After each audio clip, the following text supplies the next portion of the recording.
Welcome back, government class. We're into a second, third week at this point, and we are moving on from your civic groups, and we're moving on to the topic of jury duty.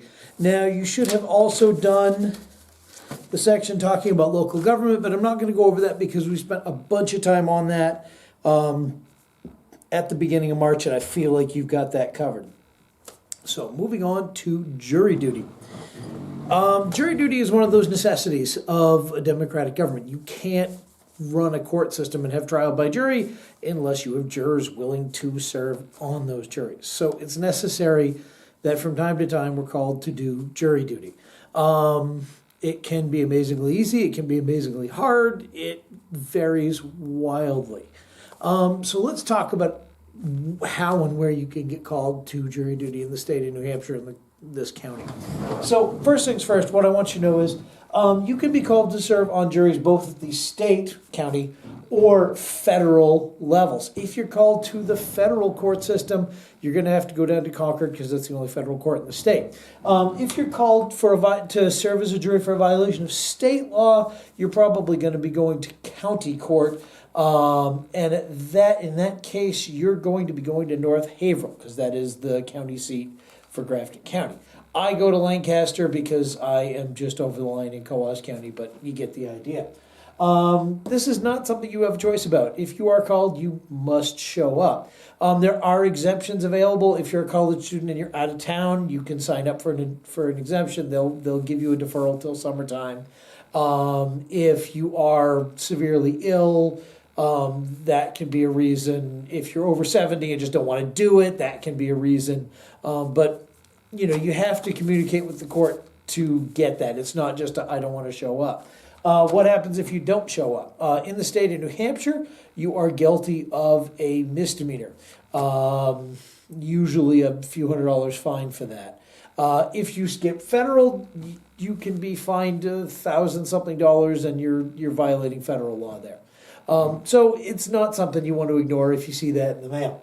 You're notified by mail, shows up. They get your name and address from the towns. The towns keep a list of voters. They keep a list of car registrations, all that stuff. And all those are put into the pot in terms of the random selection of jury duty.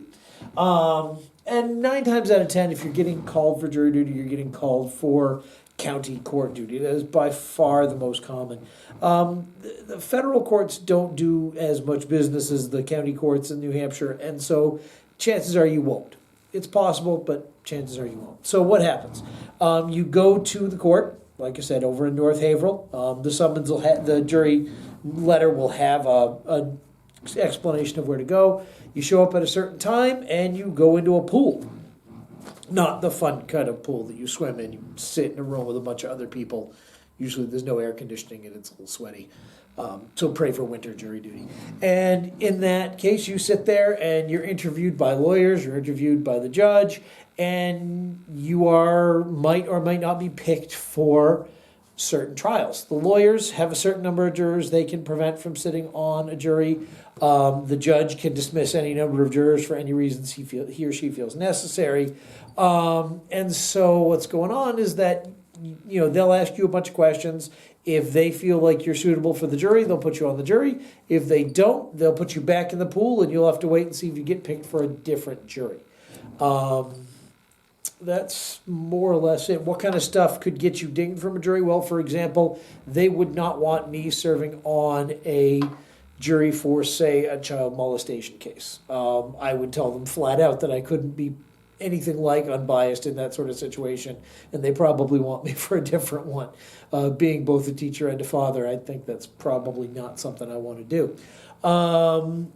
Any number, if you know anybody involved, if you have political affiliations with people involved, any connection with the people in the case is going to get you dinged probably by the judge. And then the lawyers are going to be looking for certain people. A defendant who's trying somebody on, say, a child molestation case is going to their lawyer is going to look to get rid of any teachers that show up, anybody who has connections with children in their professional life. Whereas the defense attorney is going to hope or the prosecutor, I should say, is going to hope he or she gets a lot of those on the jury. So that's more or less just the quick and dirty version of jury duty. All the information you might need is available on the state website. There's a great FAQ on jury duty that will help you with these questions. Make sure you do those based on both what I've said and your own research, and we will check back in a little bit. All right, stay healthy and stay safe.